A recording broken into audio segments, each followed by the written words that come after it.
সারা পৃথিবীতে এই সুন্নি, ওয়াহাবি, খারিজি, রাফিজি, মুতাজিলা, খারুরিয়া, জাহমিয়া, কাদারিয়া টোটাল ৭৩টা বড় বড় দল হয়েছে মুসলমানদের মাঝে। এটা এই ১০০-২০০ বছরে হয়েছে না, ১৪০০ বছরের মধ্যে আছে।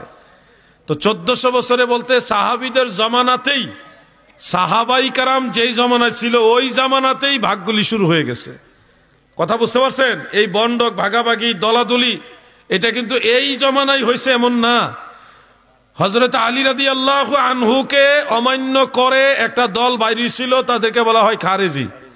তারা বলতো যে আলী রাদিয়াল্লাহু আনহুর নির্দেশনা আমরা মানি না, আমরা কোরআন মানি। কথা বুঝতে পারছেন?